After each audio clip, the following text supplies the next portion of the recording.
ডিসেম্বরে নির্বাচনের তফসিল, পিআর পদ্ধতিতে ভোট নয়।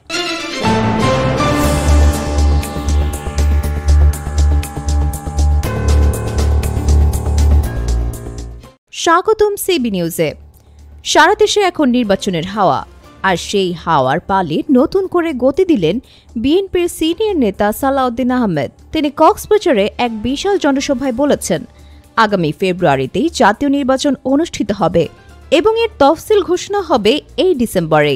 কক্সবাজারের চকরিয়া সরকারি কলেজ মাঠে শনিবার চকরিয়া উপজেলা বিএনপির দ্বিবার্ষিক সম্মেলন ও কাউন্সিল উপলক্ষে আয়োজিত এক বিশাল জনসভায় প্রধান অতিথির বক্তব্যে বিএনপির স্থায়ী কমিটির সদস্য সালাউদ্দিন আহমেদ এই ঘোষণা দেন। তিনি পরিষ্কার ভাষায় বলেছেন, সংখ্যানুপাতিক প্রতিনিধিত্ব বা পিআর পদ্ধতিতে কোনো নির্বাচন হবে না। সালাউদ্দিন আহমেদ বলেন, এরই মধ্যে দেশ কার্যত নির্বাচনী মৌসুমে প্রবেশ করেছে। বিএনপি নেতা তারেক রহমানের নেতৃত্বে রাষ্ট্রের সকল স্তরে সংস্কার করা হবে, যা বাংলাদেশের জন্য একটি সুস্থ রাজনৈতিক সংস্কৃতির পথ প্রশস্ত করবে।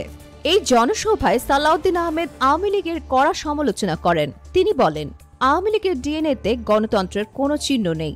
রক্তক্ষয়ী আন্দোলনের মাধ্যমে তাদের পতন প্রমাণ করে যে তারা কখনোই একটি সত্যিকারের রাজনৈতিক দল ছিল না। দলের নেতাকর্মীদের উদ্দেশ্যে ধানের শীষ প্রতীকের জন্য সমর্থন চাওয়ার আহ্বান জানিয়েছেন সালাউদ্দিন আহমেদ। বলেন, বাংলাদেশের নির্বাচন বৈশ্বিক অঙ্গনে একটি দৃষ্টান্ত স্থাপন করবে, যা সংস্কারের মাধ্যমে জনগণের আশা আকাঙ্ক্ষাকে প্রতিফলিত করবে। জানা গেছে, 18টি ইউনিয়ন, একটি পৌরসভা এবং পার্শ্ববর্তী এলাকার নেতাকর্মীরা বর্ণাঢ্য মিছিল নিয়ে এই জনসভায় যোগ দেন। 50,000-এরও বেশি মানুষের এই বিশাল সমাবেশটি একটি নির্বাচনী জনসভায় রূপ নেয়। সালাউদ্দিন আহমেদের এই বক্তব্য বাংলাদেশের রাজনৈতিক অঙ্গনে নতুন করে আলোচনার জন্ম দিয়েছে।